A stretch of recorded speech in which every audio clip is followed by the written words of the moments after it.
I would like to start by finding out who all is on the call, which company you're with, and then, sort of what you do or why you are interested in the topic of workforce and human resources. So I'll go first to warm it up. For those of you who I don't know, I'm Emily Bowers. I work for BEMA. And before I worked for BEMA, my role was primarily HR in the training and development space, and then the workforce development space for a packaging company and manufacturing. And then I moved to BEMA and sort of carried on that role. I had to do a lot more operational things now, but as a membership company, we are constantly trying to serve our members and provide resources to them. And the most common problem that they all have is workforce. They can't find people to work. There's constantly turnover. There's certainly a shortage of workers in the skilled trades, which is very important in manufacturing. And another issue that they deal with overall is manufacturing is not a super attractive schedule or sometimes income range. So it's, there's competition out there that is more attractive than manufacturing. So in trying to serve our members, we're constantly looking at workforce, trends in workforce, new ways to recruit, and helping them sort of fill that void. So that is my interest in workforce. So if you want to take this coming on and off of mute and introducing yourselves, that'd be great.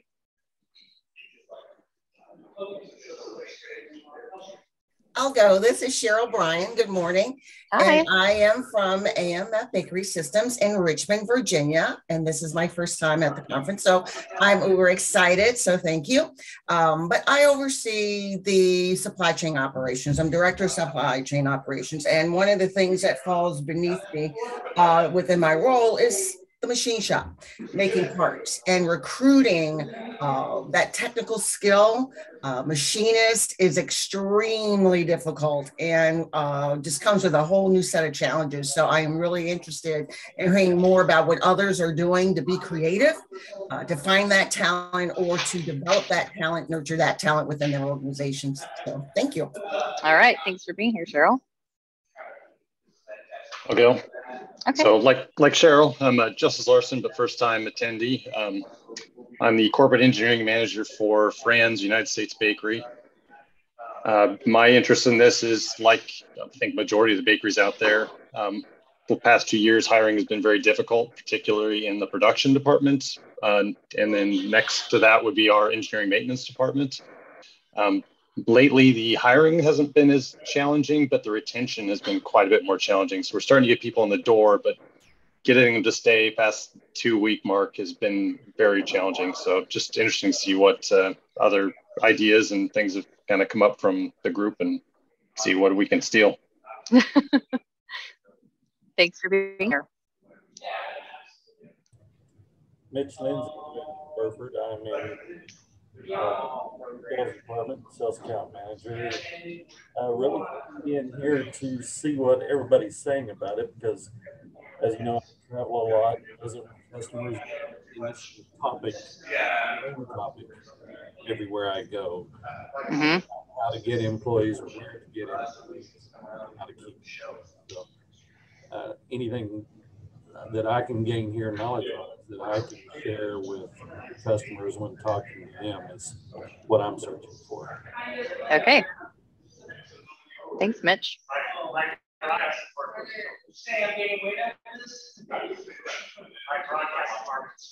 Where's Maggie? Maggie, who are you with? Oh, hi, Bernardo. Hi, Emily. Hi, everybody. My name is Bernardo Cermeño. I am a marketing director at Rexpa. My interest in being here is to understand more of the problems that bakeries are having nowadays, and how can we help as an OEM to solve some of these problems. Thank you. Okay. Mm-hmm. Okay, Maggie, who are you with? Hi, I'm Maggie Glisson, and I am a contributing editor for Commercial Baking Magazine. So I'm covering the presentation for Avant Food Media. Fantastic. I just saw Joni 2 seconds ago. Oh, great. Great. I love that. Yes. And Jennifer is part of our team. Jennifer, do you want to introduce yourself?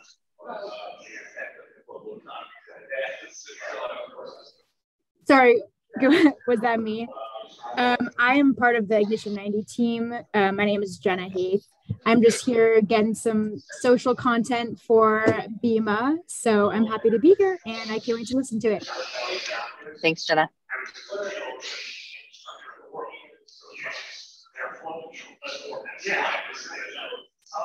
Jennifer, it looks like you're talking, but we can't hear you.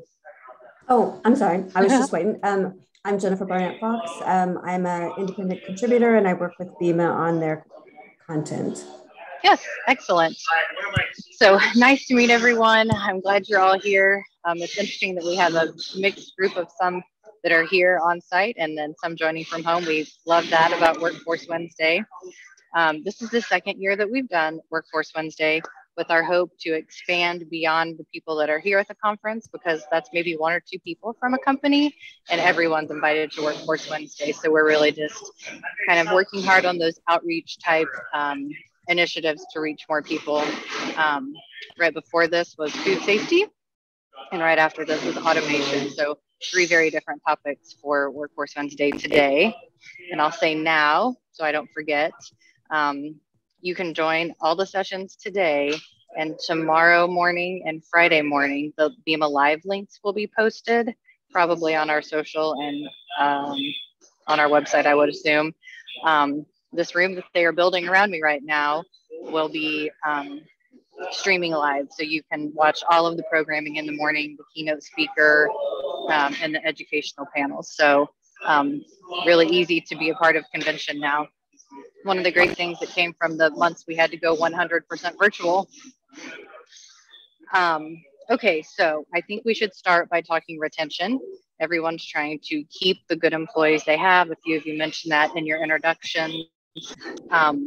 So are any of you really heavily involved in a retention effort? Is your company doing programs? Are they actively trying to solve the problem, or are they sort of more stuck in the problem? And you can comment, you can obviously come off mute, but we can chat as well.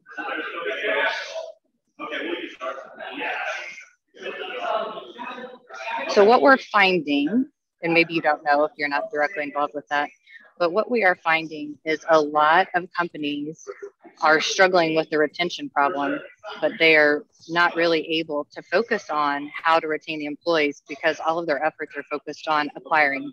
They're recruiting and trying to constantly get people in the door. And that does not leave very much time for retaining the people that you have. We spoke a little bit about the engagement surveys and how people feel about those. I'm sure you've all taken an employee engagement survey before. Really can be a good strategy if you take the results and utilize them, but there's a lot of resistance a little bit to giving honest feedback in those employee engagement surveys. And then if you can get people to contribute, they really expect you to take hold of the feedback that they give you and execute on it. And you might not be able to. One of our member companies shared a great idea that I think is worth resharing here. And they did away with the surveys and they started doing employee engagement groups. So just having conversations. So there's no mystery of where the information's going, who it's going to. It was very conversational. And they saw that that became a very good strategy, not only for retention, but for engagement, because from those conversations, you know, it was like a domino effect. People started talking, each one, they got a little more open, and then ideas started being shared. So that kind of changed their strategy altogether from the employee engagement survey to let's just have conversations with small groups and let people continue to join. And they've seen very good results from that. The other thing about it, inviting people to a conversation where they can engage, is that they feel a part of it. And so if people feel a part of something, there's a lot more higher likelihood that they're going to stay and become invested. So that is one really good retention strategy that was recently shared with me. Oh, we're admitting someone else.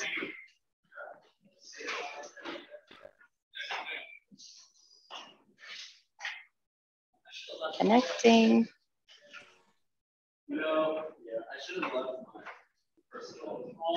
Hi, Luis. Hi. Hi, we just introduced ourselves and told the group who we are and sort of what we do. So do you want to jump in and do that real quick?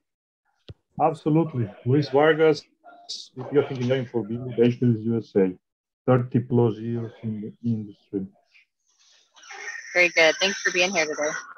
Thank you. Does anyone else have a retention strategy that worked or that failed? Because that's as much of a learning lesson as well that they would like to share. I do. This is Cheryl.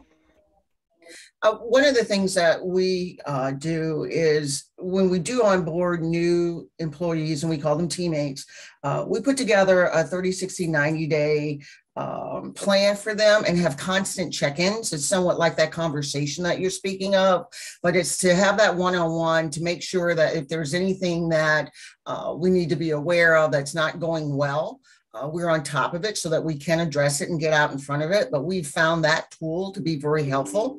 And in addition, it's also one of the things that we do for our longer term teammates, which is check-ins both quarterly and annually.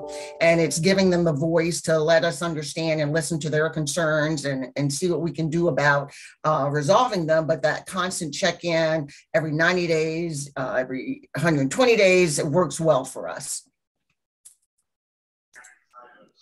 Yeah, I think that's a great strategy. I just recently read an article that gave it a name. It's something that we actually do at BEMA. I didn't name it, but the stay interview. You know, you want to talk to people before you're doing the exit interview. And I think you're right, Cheryl. It's about those conversations. Whoa, can you hear that? Huge rumble. Another retention strategy that was shared recently in a conversation was sort of like the focus groups, but so a lot of companies have the committee, or it's obviously usually the HR department, and they're planning any kind of employee engagement, the activities, and sometimes they're planning them without any feedback, so the interest might not be that much. Because of course, for retention, you just are really trying to get people involved and dedicated. And what they did was they put the employees in charge and they said, what do you want to do? You know, there's the trendy, the ping pong table, the pool table, all of those things that came back into the workplace to try to bring people together, create some community and some culture. But without employee feedback and employees contributing to what those ideas are, it can feel kind of forced. And people may or may not want to participate. So what they did was they turned that back to the employees. They started departmentally, and then other groups formed organically from that. And they have one group that's all community outreach, and those people in that group are really dedicated to that. So they talked about doing a food drive. They did a book drive. They did a book drive with the local library. They have another group that's doing book studies. They do have their group that has a huge pool tournament with brackets, but the people are able to be involved in things that they are interested in, and they're very dedicated. And so that gives them a reason to stay. So I think it's getting creative with finding ways to involve people and really making them want to stay and be a part of the company. Any other thoughts on retention?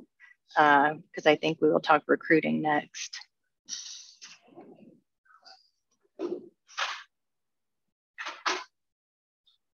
Okay, so talking recruiting, as I said before, it's competitive. It's hard to beat some of the offers like Amazon. You know, they're paying people a lot of money to be delivery drivers. And I think the other biggest competition for our industry right now from a recruiting standpoint is time. There are so many jobs that you can have right now where you set your own schedule, and manufacturing is just not one. It's really just not one. When we think about the generations that are entering the workforce, so I'll date myself and use myself as an example. Both of my children, so one's 20 and one just turned 18 this week. They've worked since they were 15 or 16, but they've never been given a schedule, ever. They're given an app where they pick up shifts. And if they don't want it, they give it back and someone else picks it up. So they both worked, been gainfully employed for, our daughter 5 years, but she's never been given a schedule and told when to show up at work. So with a generation entering the workforce that has that as an expectation, I don't know how our industry is supposed to respond to that. And I don't think it's just the baking industry or the manufacturing industry, but that is going to be a huge hurdle if a huge portion of the incoming workforce is only looking for that ultimate flexibility.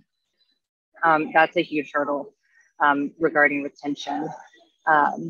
We have a gentleman from Publix Supermarkets that serves on one of our committees, and they do have a huge retail presence. Obviously, their bakeries are all in the retail stores, and they were having the same problems. And so they could not apply this approach unilaterally, but in certain portions of Publix, they did try the self-scheduling model, and it worked. It was a huge change and a huge transition, but with the segment of their employees that they tried it with, it solved all of their no-show problems. So that is an approach that I think will take some creativity to apply, but probably one that we need to spend some time on. Justice, you guys say something? Yeah. Yeah, just out of curiosity, do you know if they had to have quite a larger headcount to be able to cover shifts? A bigger pool of employees, essentially, to make sure that they had enough people to be willing to cover those shifts? As I remember the conversation, they did not. But people just wanted to pick when, sorry, the sound keeps changing in here. They just wanted to choose when they worked. And it also took away some of the, a lot of companies have a point system or an attendance system, and they didn't have the need for that when people had the choice of when to work. And did they give you any kind of detail on what happened when they didn't have a shift covered? Like, did it go to the lowest seniority person and say, sorry, I know you're supposed to pick, but we need somebody in and you're covering this shift? Or I'm sure they did have to have some kind of call out system. The gentleman from Publix is here, so I can introduce you too. Perfect. And you can ask him some questions. My question to this group would be, have you started down the path of any sort of flexible or creative scheduling as a retention strategy? I know with us, it was changing the 410s for the departments that could.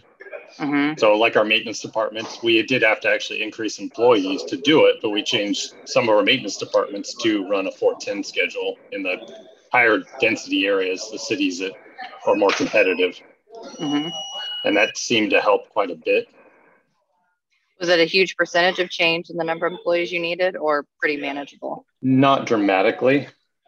One of the bigger hurdles was just some of the union contracts, trying to get that in and get it in timely, because the employees wanted it, but getting it through the contract is always a bit of a challenge. Yeah, that does complicate things. Anyone else with a creative recruiting strategy they'd like to share?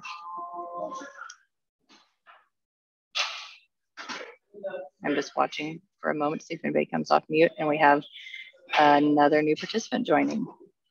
Well, the next part of recruiting that I wanted to talk about is how you're managing the new employee expectations. Hi, Ed.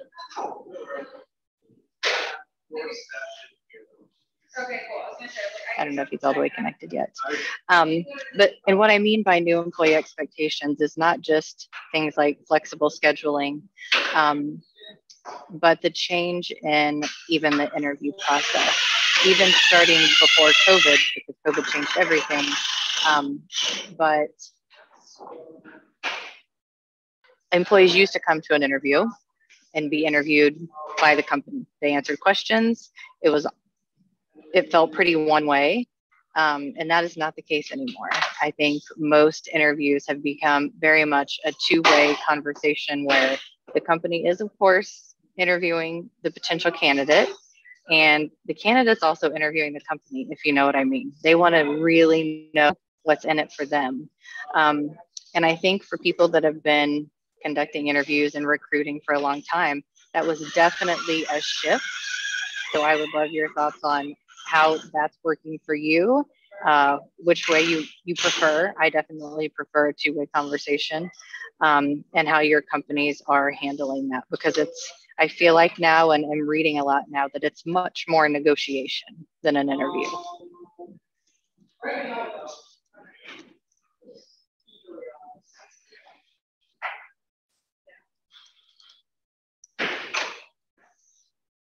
Okay, we'll keep going on that then. Another main topic that is coming up in all of the HR roundtable groups is diversity, equity, and inclusion. We just had a task force here at BEMA that has been sort of undergoing that transformation, starting that journey.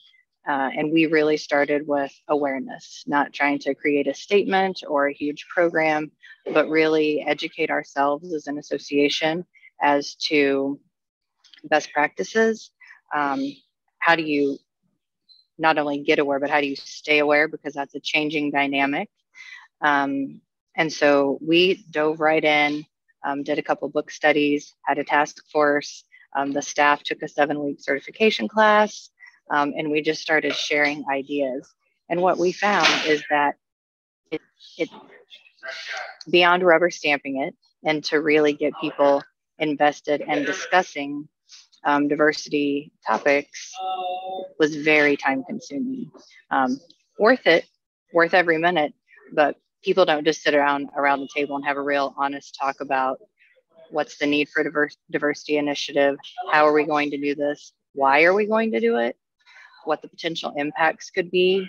And so for us, it's been a really, I would say, slowly paced, but very intentional conversation. And as we've continued to have more and more conversations, I think they're more honest, they're really authentic, and they're guiding us and driving us to create sort of a culture that's okay, that's comfortable being uncomfortable. That's the phrase that keeps getting thrown around. So I'm very interested in as well, if anybody cares to share, if your company is doing a diversity initiative, if you started diversity training. Some people have policies, just sort of in our industry, companies seem to be at many different points in their journey, from this is a key focus of their business model to they're just dipping their toes in the water. So what are your thoughts on that and your experiences that you can share?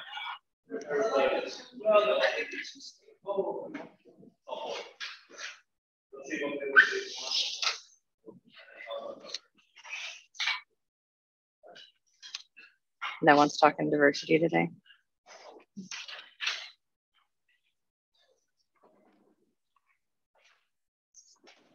Okay, are there any other hot topics or topics that you were hoping we would discuss that you want to move to?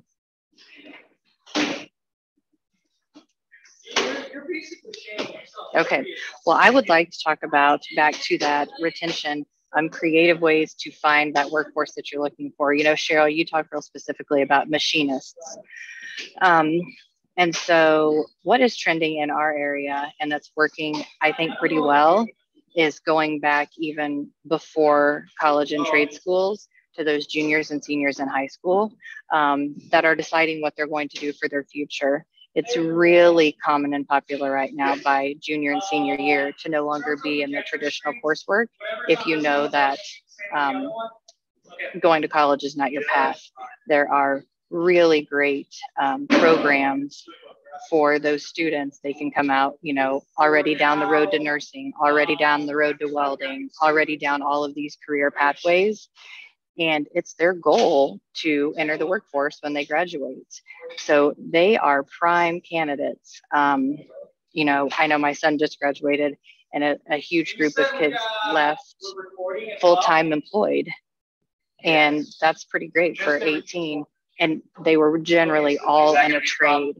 So I think if you're looking for those skilled, more trade workers, junior college is a great place. High school is a great place because those students have already shown an interest in that specific line of work, that field of study, and they're probably already somewhat trained. Another good plus is generally they're working through some sort of internship program through that junior college or high school program. So you can try them out before you buy, and see if they fit in with the culture, if they're able to do the work, and then they can transition right from student to employee. So for some of those skilled jobs, I think high school and community college is a fantastic choice for finding those interested people for the workforce. Cheryl, do you do any of community college or high school recruiting? We do, and we are also networking with the Virginia Manufacturers Association to actually begin more or less creating our own funnel with an apprenticeship program. What I've found, because I have a background in workforce development also, is that it's getting through to the parents of the middle school and the high schoolers to help support driving them into those skilled trades. That has been one of the biggest hurdles in Virginia that I have found. But we are tapping every source we can. We are networking with BMA. We are networking with the community college system. We are working through the trade centers, schools throughout the area to see if we can find people who are at least interested. And then if we can get them in, we will train them. You know, if they've got a great attitude, we will train them. And thus the reason we're pursuing that apprenticeship program, because I think we're going to have to start growing our own pipeline, because there's just such a shortage in our area. And we even contemplate bringing them in from other states. We don't care where you come from. If you've got the skill set that we're looking for, it's definitely a conversation. So we leave no stone unturned. That's awesome. It does take creativity. Anyone else working with junior colleges or even high school students and having success? We are here at Burford, kind of cursed and blessed at the same time. We're here in rural Oklahoma, and kind of in one sense compete, because the field, of course, is strong here. But yet here in rural Oklahoma, we're fortunate to have a VOTEC just 5 miles down the road. And we get, high school students, like you're saying, straight from there. And it's really good. And then, finding employees locally, our employee force here is pretty loyal. We don't have a lot of turnover. And I feel a lot of that is because we're in rural Oklahoma, where people don't want to make that, that daily 1 hour drive, giving up the time with their families. So they take the job closer to home kind of deal. So, but yeah, the VOTEC's working out great for us. That's fantastic.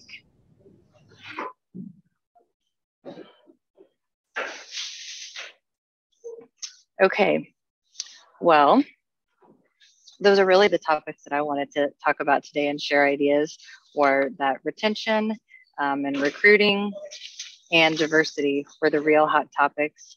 I would say if you are interested in those topics to definitely join back on Friday morning. We will have New Horizons Baking, Quick Lock, Highland Baking, and one more, I can't think of it right now, all on stage, and they will definitely be digging into this discussion further, talking all things, all people topics, a real people focused conversation about what they're doing in their companies. And we would love to have you come back and join for that. There will also be a two-way conversation there. So if you join the BEMA live stream to take part in convention, you'll actually have your own sort of talk show host named Sean that will be walking you through. So it'll feel a little bit cozier than just watching from afar and then being turned off when the webinar ends. You'll be right in the room with us. So I encourage you to do that and join back. Mitch, were you going to jump back in? Just a question, how do we join the live stream? Where is that? Because we are live right now, I'm going to ask live and make sure I give you the right answer. Renee, how do they join the live stream? We'll put out a link the morning of. We'll create it that morning. It's a YouTube live link. It'll be embedded on our website. We'll send out a link to them where they can go to. So like go to the BEMA convention page? Yes. Go to the BEMA convention page on our website, and there'll be a live link to join YouTube, and that's how we'll be live streaming. We should also get an email with the link. You should also get an email with the link. So I think a couple different ways to find that information and join us back tomorrow morning and Friday morning. Okay. Well, if anyone wants to converse again and keep these topics going, BEMA always loves bringing people together to connect and to share ideas. So I would be the person to reach out to and would be happy to bring a group together again. Any last comments?